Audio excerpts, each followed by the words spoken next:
Hello again. Since the publication of the Macpherson report into the police handling of the death of Stephen Lawrence 30 years ago, everybody in Britain has become thoroughly familiar with the concept of institutional racism. Before the release of the report, this expression was known only to Marxist academics and intellectuals, but it has now become part of everyday language.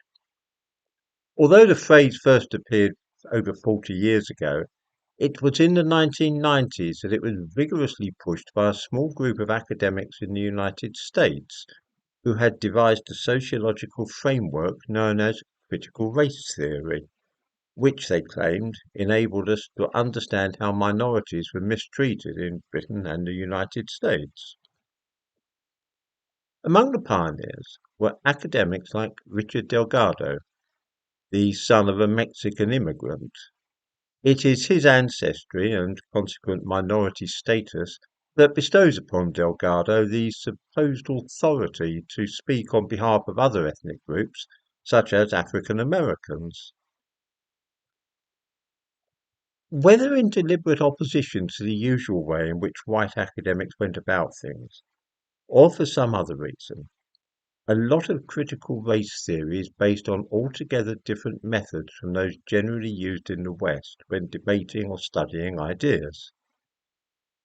One might even say that the theory is based upon axioms or revealed truths, which are not in themselves accessible to reasoned debate. Some of the key aspects of critical race theory are a dismissal of classical liberalism, of the kind which arose with the Enlightenment, rejection of rational and objective inquiry, affirmation of subjective experience, whether in storytelling or personal testimony, which is sometimes known as standpoint epistemology, and it relates to the idea of lived experience, and also a tendency towards cultural or racial separatism.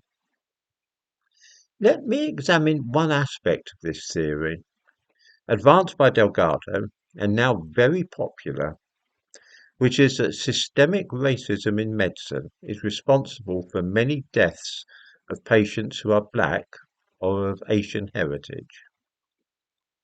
In Critical Race Theory, an introduction, Delgado writes of the cruelties of colonialism and goes on to make the specific claim, and I quote, that history continues into the present and implicates persons still alive.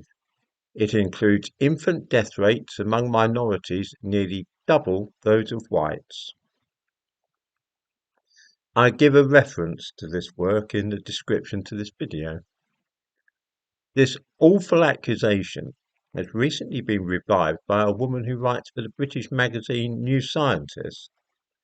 Lael Liverpool has written a book about what she calls systemic racism in the medical profession.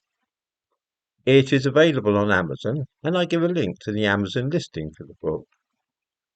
The blurb for this book, written by the author, contains the following statement taken straight from Delgado's ideas on critical race theory. Globally, people of colour are not only more likely to die while giving birth, they are also more likely to die while being born or soon afterwards. Well, let's examine this as it applies to Britain and see where it leads us. It is perfectly true that people of colour are more likely to die while being born or soon afterward in this country. The National Health Service is aware of this and has carried out a huge amount of research on the subject. In 2014, the results of a research project into the alarming number of young children dying in the Midland city of Birmingham was published. The report of the work, which was carried out in large part by the Enhanced Genetic Services Project, under the auspices of the National Health Service in Birmingham, was shocking. It was found that the rate of stillbirths and infant deaths, definitely or probably due to cousin marriages, between people of Pakistani heritage was 38 times that of white European babies.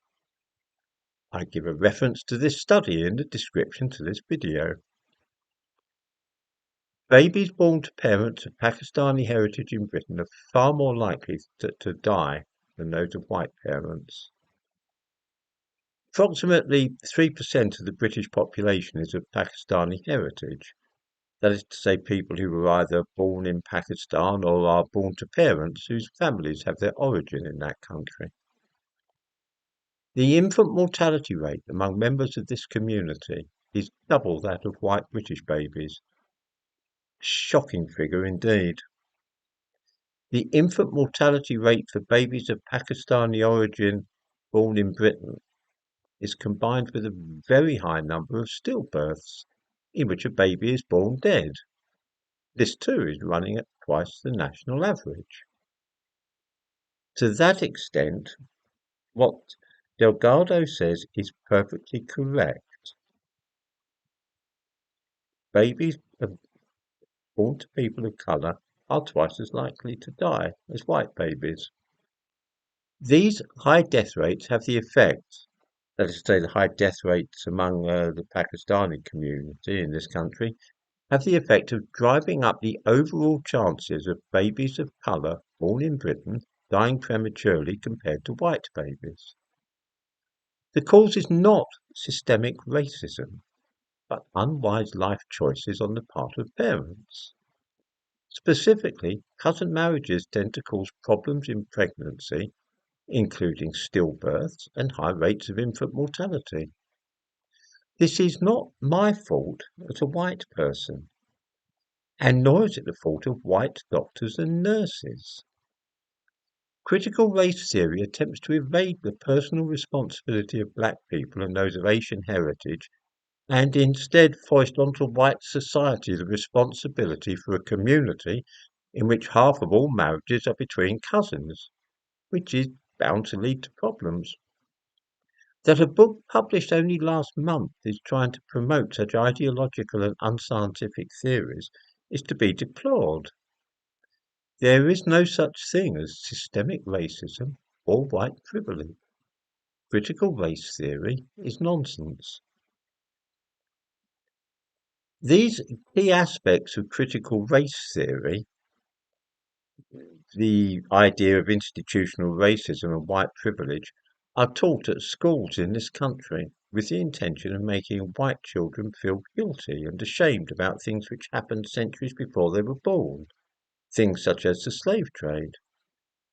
They are then persuaded that even today, white people in Britain and the United States are responsible for the deaths of hundreds of innocent black and Asian babies each year through the systemic racism operating in the medical profession. The book to which I give a link, Systemic, How Racism is Making Us Ill, is part of this same process to use critical race theory for political purposes and to promote social engineering.